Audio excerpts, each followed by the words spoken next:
योगी सरकार ने बजट में इज ऑफ डूइंग बिजनेस को बढ़ावा देने के लिए बड़े प्रावधान किए हैं। औद्योगिक विकास के लिए 27 करोड़ 103 लाख रुपए और नगर विकास के लिए 34 करोड़ 219 लाख रुपए रखे गए हैं।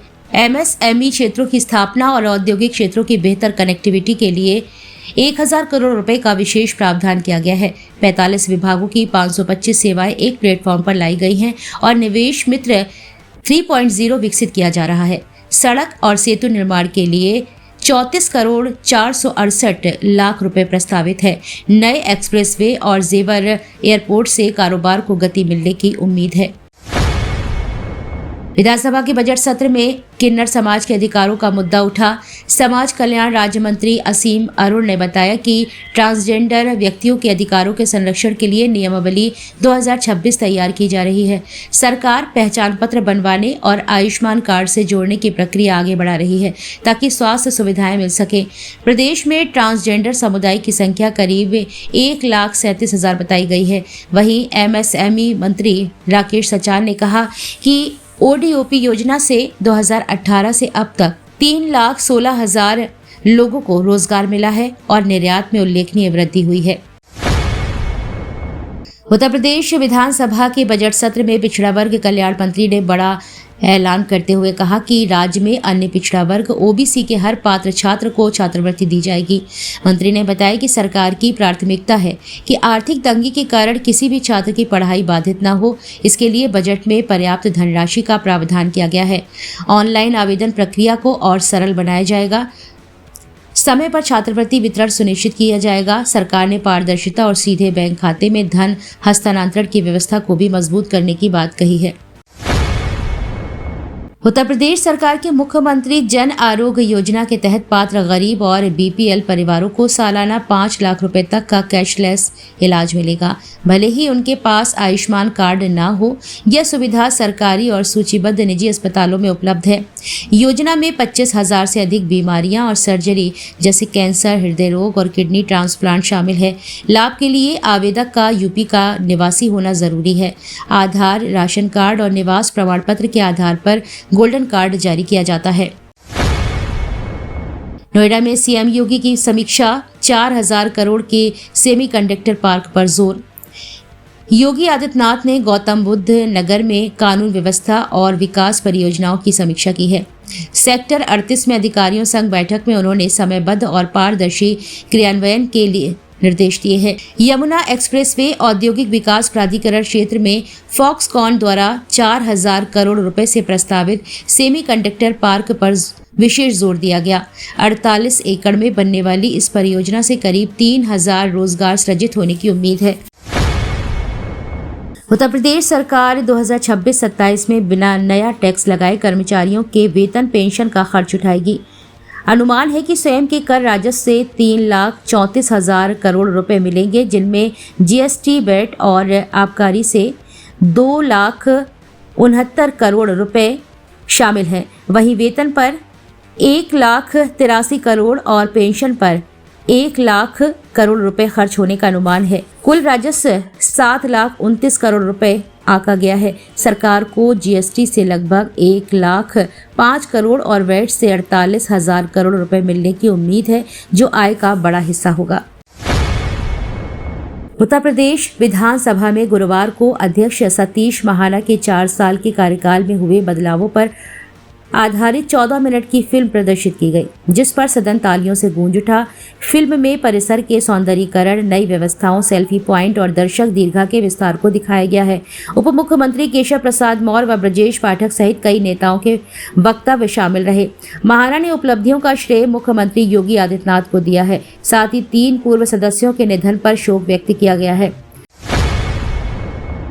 उत्तर प्रदेश सरकार के वित्त विभाग की नई रिपोर्ट के अनुसार राज्य का अगला बजट 10 लाख करोड़ रुपए के पार पहुंच सकता है। योगी आदित्यनाथ सरकार के प्रयासों से वित्तीय वर्ष 2027-28 में बजट 10.21 लाख करोड़ रुपए रहने का अनुमान है। 2028-29 में यह 11,43,000 करोड़ और 2029-30 में 12,80,00,000 करोड़ तक पहुंच सकता है।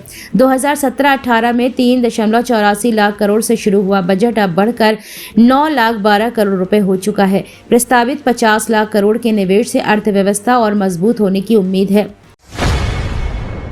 नसीमुद्दीन सिद्दीकी के भारतीय राष्ट्रीय कांग्रेस से छोड़ने के बाद उनकी समाजवादी पार्टी में शामिल होने की चर्चा तेज हो गई है। सूत्रों के मुताबिक 15 फरवरी को अखिलेश यादव की मौजूदगी में वह सपा ज्वाइन कर सकते हैं।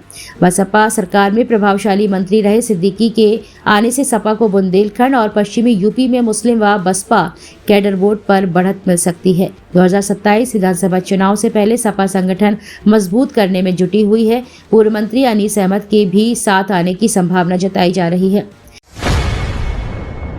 स्वामी अविमुक्तेश्वरानंद पर पॉक्सो के तहत नाबालिगों के यौन उत्पीड़न के आरोप लगने से विवाद गहरा गया है। यह शिकायत जगत गुरु रामभद्राचार्य के शिष्य के द्वारा अदालत में दायर की गई है। शंकराचार्य ने आरोपों को साजिश करार दिया है। इसी बीच योगी सरकार के पूर्व मंत्री सुनील भराला उनके समर्थन में सामने आए हैं। उन्होंने मुख्यमंत्री को पत्र लिखकर माघ मेले में शंकराचार्य के शिष्यों के साथ कथित मारपीट की जांच की मांग की है, जिससे विवाद ने राजनीतिक रंग ले लिया है। भारतीय जनता पार्टी के भीतर उत्तर प्रदेश में मुख्यमंत्री योगी आदित्यनाथ और प्रदेश अध्यक्ष पंकज चौधरी के बीच कथित दूरी को लेकर सियासी चर्चाएं तेज हैं। बजट सत्र के संदेश में मुख्यमंत्री का उल्लेख न होने से कयासों को बल मिला है। हालांकि पार्टी सूत्र इसे सामान्य बताते हैं। राजनीतिक विश्लेषकों का मानना है कि 2027 विधानसभा चुनाव से पहले संगठन और सरकार के बीच तालमेल अहम होगा। विपक्ष भी इन अटकलों को मुद्दा बनाने की कोशिश में जुटा है। फिलहाल आधिकारिक तौर पर किसी मतभेद की पुष्टि नहीं है। मायावती के नई दिल्ली बंगले और हालिया राजनीतिक गतिविधियों ने यूपी की सियासत में हलचल बढ़ा दी है। बहुजन समाज पार्टी प्रमुख के द्वारा भाजपा सरकार के प्रति नरम रुख और मुख्यमंत्री योगी आदित्यनाथ से मुलाकात की चर्चाओं ने अटकलों को हवा दी है। इसे लेकर अखिलेश यादव की अगुवाई वाली समाजवादी पार्टी की चिंता बढ़ी बताई जा रही है। हालांकि किसी औपचारिक गठबंधन की पुष्टि नहीं है, लेकिन विधानसभा चुनाव से पहले बदलते समीकरण पर नजरें टिकी हुई है। शाहनवाज हुसैन ने कानपुर में विपक्ष पर हमला बोलते हुए लाल टोपी वाली समाजवादी पार्टी पर तंज कसा है। उन्होंने कहा है कि अब जनता सपा पर भरोसा नहीं करती है और 2027 में फिर भाजपा की सरकार बनेगी। हुसैन ने उत्तर प्रदेश की आर्थिक प्रगति का श्रेय प्रधानमंत्री नरेंद्र मोदी और मुख्यमंत्री योगी आदित्यनाथ को दिया है। उन्होंने दावा किया है कि प्रदेश में कानून का राज स्थापित हुआ है और निवेश के लिए यूपी देश का सबसे सुरक्षित गंतव्य बन चुका है। अखिलेश यादव ने आगरा में यूपी सरकार पर तीखा हमला बोलते हुए कहा कि हथेली गरम पुलिस नरम की नीति चल रही है। समाजवादी पार्टी प्रमुख ने आरोप लगाया कि बजट से ना किसानों, ना युवाओं और ना ही व्यापारियों को राहत मिली। उन्होंने कहा कि आगरा में मेयर, विधायक और सांसद भारतीय जनता पार्टी के हैं, फिर भी शुद्ध पानी तक नहीं मिल रहा है। उन्होंने दावा किया है कि पीडीए गठबंधन के बल पर 2027 में भाजपा को हराया जाएगा और जनता बदलाव चाहती है।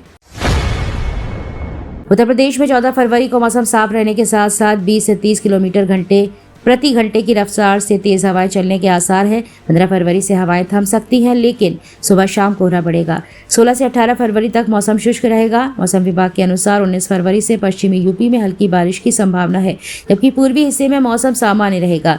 अयोध्या में न्यूनतम तापमान 9 डिग्री सेल्सियस दर्ज हुआ है, जबकि लखनऊ में 12.9 डिग्री सेल्सियस न्यूनतम और 26.4 डिग्री सेल्सियस अधिकतम तापमान रिकॉर्ड किया गया है। तो ये थी आज की 15 फटाफट खबरें। अगर आपको वीडियो पसंद आया तो वीडियो को लाइक, शेयर व कमेंट जरूर करें। धन्यवाद।